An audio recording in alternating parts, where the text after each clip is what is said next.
분양이 되면 다행인데 건설사 입장에서 분양이 안 되면 고스란히 이것도 이제 빚이잖아요. 네, 건설사 입장에. 그럼 건설사 넘어가고 이러면 정말 사태가 심각해지는 거예요? 뭐가 심각합니까? 그분에 대해서 건설사든 시행사든 대출기관이든 수익을 바라고 한 거잖아요. 그럼 수익이 안 나면 접으면 되죠. 파산시키면. 자본주의 논리 아니에요? 7, 80%에 분양하면 원금 회수입니다, 다. 그럼 싸게 팔면 끝난 얘기잖아요. 네. 그걸 왜 정부가 지금 미리 나서요? 웃기잖아요. 네. 그래? 안녕하십니까. 셀코TV 구독자 그리고 시청자 여러분, 세상에서 가장 쉬운 재테크, 탐나는 재테크 시간입니다. 오늘 모실 분은 얼마 전에 저희 셀코TV 시청자분들을 대상으로 해서 어떤 분을 모실까요? 라고 설문조사를 했는데 이분을 셀코TV에서 뵙고 싶습니다 라고 요청하신 분이 가장 많았습니다. 전 연세대학교 전경대학원 한문도 교수님이세요. 어서 오세요. 네, 안녕하세요. 네, 반갑습니다. 안녕하세요. 요즘 매시고 싶어 하는 데가 많아서 무척 바쁘시죠? 아, 네, 좀 여러 군데서 좀 찾아주시더라고요. 예. 부동산, 아이고, 오르면 오르는 대로 난리, 내리면 또 내리는 대로 난리, 아주 난리입니다. 왜냐하면 우리나라 국민들이 가지고 있는 재산의 가장 큰 몫이, 그리고 가지고 있는 재산 중에 가장 비싼 것이 부동산이기 때문에 네. 이것은 뭐 예민할 수밖에 없죠. 당연하죠. 3월 들어서 바뀌는 부동산 제도들이 있는데 대체적으로 이제 규제가 완화된 그런 느낌이지 않습니까? 예. 어떤 뭐 이를테면 대출 이런 게 눈에 띄던데 어떤 것들이 있는지 한번 짚어주시겠습니까? 일단 대출하고 전매 제한, 실거주 뭐 이게 이제 사실은 시장에서 제일 큽니다. 네. 이 시장에서 우리가 주택을 사고 팔 때 세금이라는 문제 때문에 네. 수익에 연결되니까 세금에 대한 부분을 감면해 준다든지 또 파는 데 있어서 제약이 없게 되면 투자할 수 있는 요인이 생기잖아요. 근데 그런 부분들을 다 풀었습니다, 사실. 거의 다 뭐 90% 이상 풀었다고 보시면 되고, 투자하는 입장에서 우리가 역대 역사를 더듬어 보면요, 3년이라는 단어 기준이 많이 나옵니다. 네. 뭐 2년 거주, 2년 보유, 3년 보유 이런데 그 부분을 이제 또 다 풀었어요. 뭐 보유, 뭐 거주 이런 의미가 없어지고. 네. 그러니까 분양하는 가격들이 이제 현재 현장마다, 그래서 미분양 현장이 많은데 어느 현장들은 완판되거든요, 네. 지금. 그러니까 완판에 된 곳들의 공통된 형태는 지금 말씀드린 그런 제도 규제를 완화하니까 투자할 수 있는 여력이 생긴 거예요. 물론 실수요자도 가세하죠. 중요한 것은 이제 실거주 시장, 기존 주택 시장. 이쪽 시장은 보면은 지금 거래량은 늘어나는데 그게 이제 한도액이 있잖아요. 40조 풀었잖아요. 39조 6천억. 그 돈에서 지금 한 20조 정도 소진됐거든요. 근데 그 중에 대환대출이 60%니까 소진이 많이 된 거죠. 그럼 한 두세 달 정도 있으면은 그 수요자들은 이제 없어지겠죠. 청약 현장만 살아남는 거죠. 그래서 이제 제 생각에 볼 때 두세 달 정도 약간 이렇게 반등 기미는 있지만 4달, 5달 가면 시장이 이제 다시 한번 재하방 압력을 가지 않을까. 또 미국도 금리도 인상하고 그러니까 그렇게 시장 보고 있습니다.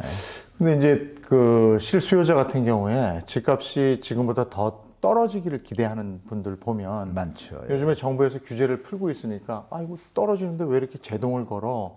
맞아요. 이제 나 살 기회를 이러다 놓치는 거 아니야? 이런 우려의 목소리도 있던데. 불안하시죠. 예. 네, 물론 가지고 있는 분들은 집값에 큰 폭의 하락을 반기는 분은 아무도 없을 텐데 네. 실수요자, 집이 없는 분들, 새로 이제 시장에 진입하려고 하는 분들은 걱정이란 말이죠. 그렇죠. 정부의 이런 새로운 정책 어떻게 보십니까? 일단 정부의 입장도 이해되는 부분 분명히 있습니다. 네. 일단 주택 가격이 아시겠지만 대한민국 역사상 최단기간에 네. 최대 낙폭을 기록했거든요. 사실 급격한 하락은 사실 경제 시스템에 도움이 안 되잖아요. 연착륙이 제일 좋은 건데 정부가 이제 조건을 달았잖아요. 만약에라도 시장이 상승 반전하거나 이런 기미가 보이면 바로 규제를 다시 조정 들어가겠다라고. 네. 그게 답이니까 정부의 의지는 이해를 돼요. 이해가 되는데 또 미분양 매입 이런 것도 사실은 가이드가 명확하지 않다 보니까 국민들 비판이 많잖아요. 국민들 세금 갖고 하는 건데 국민들의 의견을 묻지도 않고 뭐 사례가 좀 있었잖아요. 비싸게 산 것들, 네. 뭐 LH가 그런 부분에서 비판을 많이 받다 보니까 아직까지 명확한 가이드가 안 나왔잖아요. 그냥 PF만 지원하고 국민들이 볼 때는 이해는 돼요. 경제를 위해서 하는 건 이해가 되는데 어떤 패턴이나 형태가 무주택자라든지 이 전세대출자에 대한 배려는 없잖아요. 그러니까 형평성이 부족하니까 무주택자나 실수요자 입장에서는 볼멘 소리와 비판이 당연히 나올 수밖에 없고, 근데 그것이 이제 시장에서 지금 벌써 좀 과열 기미가 여기저기 조금 보이잖아요. 청약 현장에. 정부의 이제 몫인데 그러니까 그런 부분이 균형 감각을 갖췄다라면 전세 대출 무주택자들이 예를 들면 주택을 살 때 대환 대출 이자 깎아주는 것처럼 전세 대출자한테 이자를 깎아주는 걸 먼저 했어야죠. 취약계층이니까 제가 볼 때 그 순서나 균형적인 어떤 배려가 좀 균형이 안 맞다. 이래서 시장에서 갑론을박이 많죠. 그래서 전체 국민으로 보면 무주택자하고 1주택자 빼면 300만 정도, 2,180만 가구 중에 300만 가구가 다주택자거든요. 그러니까 이건 이제 국민을 위한 대책은 아니었던 거죠. 다주택자를 위한 대책으로 약간 내면에 깔렸다 보니까 그런 부분이 이제 정부에서 좀 고심하고 차후에 어떤 대책이 나올 때는 무주택자나 1주택자 이런 분들을 위한 배려된 정책이 추가돼야 제가 볼 땐 국민들이 그나마 좀 인정하지 않을까 좀 그렇게 보고 있습니다. 그럼 하나하나 좀 짚어볼게요. 네. 저 부동산 하락기, 뭐 지금은 뭐 냉각기 이렇게 얘기하는데 네. 부동산 냉각기에 그동안 이렇게 사이클을 봤을 때 네. 가장 먼저 나타나는 게 미분양이 그렇게 많이 늘더라고요. 지금 7만 호? 넘었죠. 75,300 갔죠. 예. 근데 1월 말 기준이요. 또 분양했는데 몇십 대 1, 뭐 몇백 대 1, 네. 오늘 아침 신문에 봤나? 어제 맞습니다. 봤나? 네, 맞습니다. 근데 또 어디는 7만 호가 미분양이고 이건 뭐 어떻게 되는 겁니까? 청약시장의 양극화라고 보시면 되죠. 그러면 서울 수도권은 분양이 되는데 그 외에 안 된다는 얘기입니까? 서울 어떻게 수도권은 분양이 되고 지방 안 된다 보시면 안 되고요. 네. 지방도 얼마 전에 창원의 롯데캐슬하고 저 광중과 거기는 다 완판됐습니다. 며칠 만에 그냥 첫 방에 완판이 됐어요. 그 저번 달 얘기거든요. 그럼 가격 때문입니까? 네, 맞습니다. 서울도 대원 뭐 기억나시지만 수유동의 대원 칸타빌은 다 미분양 났고 이번에 좋은데 양평동 거 있잖아요. 아, 거기 양평동은 분양가가 적정합니다. 영등포. 네네. 69대 1인가 뭐 그런 거. 네. 저부터도 그 적정한 분양가이기 때문에 이 정도 입지에 이 뛰어난 입지에 이 정도 가격이면 충분히 경력이 기존 시세보다 저렴해요. 당연히 사죠. 기존 주택보다 싸니까. 그래서 가격입니다. 결론은. 그래서 가격이 수요자들이 원하는 수준이면 그거는 완판되는 거고. 왜냐하면 대출도 풀어줬고 전매 제한 투자 요소까지 있으니까 실수요자들도 더 가세하게 되겠죠. 가격을 시행사가 우린 그냥 가보겠다 이럴 경우에는 수요자들이 지금 스마트해진 거예요. 주위 시세 비교하셔가지고 이거는 비싸다고 판단되면 외면하시는 거고 좀 도심지 쪽에 입지가 좋은 곳들은 가격까지 안정적이면 지금처럼 말씀하신 대로 청약 광풍은 계속 한 1, 2년 이어질 겁니다. 좋은 입지에 좋은 가격은. 분양이 되면 다행인데 건설사 입장에서 분양이 안 되면 고스란히 이것도 이제 빚이잖아요. 네, 건설사 입장에. 그럼 건설사 넘어가고 이러면 정말 사태가 심각해지는 거예요. 뭐가 심각합니까? 그러니까 건설사가 넘어지니까 이게 도미노로 그 금융 쪽에 문제가 생기고 그러다 보면은 경제 전반에 지금 요즘 언론들이 자꾸 프레임을 그렇게 몰아가고 그런 있는 거고요. 건가요? 정부도 그쪽에도 일조를 하고 있고 저는 계속 정부의 미분양 매입에 대해서 비판적인 입장을 말씀드리는데 MB 정부 때 보시면 아시잖아요. MB 정부 때 그 1년 동안은 좀 방치했습니다. 16만 원 나와도 왜?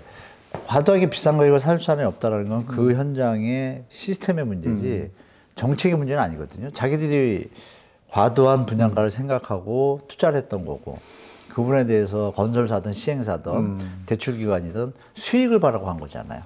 그럼 수익이 안 나면 접으면 되죠. 파산시키면. 자본주의 논리 아니에요? 자유, 공정, 경제 기본 도와주기 바라지 마라. 너네가 그러면 시장 경제 논리로 가라. 아니 그러면 비트코인 하시고 주식 하시고 자영업 하시느라고 커피숍 냈다가 망한 분들은 왜 안 도와주죠? 말도 안 되는 얘기잖아요. 논리상. 논리는 그거죠.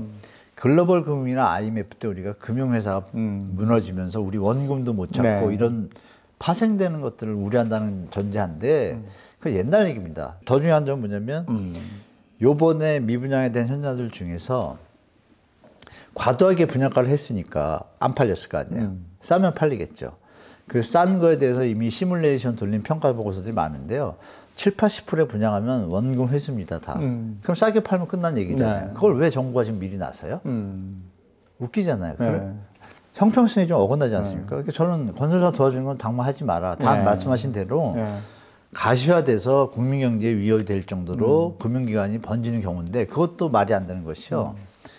금융기관 중에 제1금융권하고 메이저은행하고 저축은행은요, 이미 우리가 2011년도에 상호저축은행 한 10몇 개 붙어놨잖아요. 이미 경험이 있기 때문에 네, 맞아요. 이런 부동산 상승기에 무리하게 투자하는 거를 다 리스크 관리했습니다. 근데 아시겠지만 2016년도 경에 증권사들이 왜 비대면 계좌하고 뭐 반가슈랑사와 겹쳐가지고 수익 모델이 좀 적어지다 보니까 다각화하다는 가정에 부동산이 이게 돈을 빌려주고 뭐 브릿지론이라고 다 아실 거예요. 빌려주고 이 수익이 좋거든요. 만약에 100억짜리 땅이라도 10억만 있으면 이게 사업이 돼요.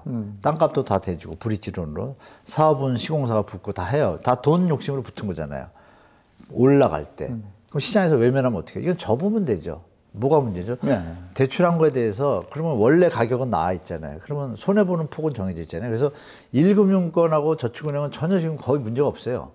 다만 보험사, 캐피탈 증권사 일부 중소업체들이 과다하게 무리하게 투자한 현장들만 문제가 있는 거예요.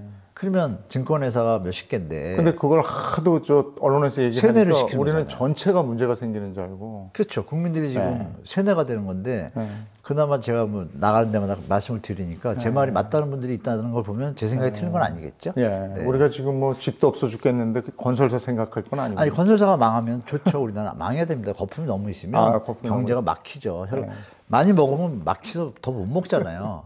빼줘야 또 먹잖아요. 그러면 이제 개인들의 현실로 돌아와서 집을 아직 사지 못하고 있는 분들은 전세나 월세로 사실 거란 말이에요. 그러면 지금 전세값은 계속 떨어지고 있잖아요.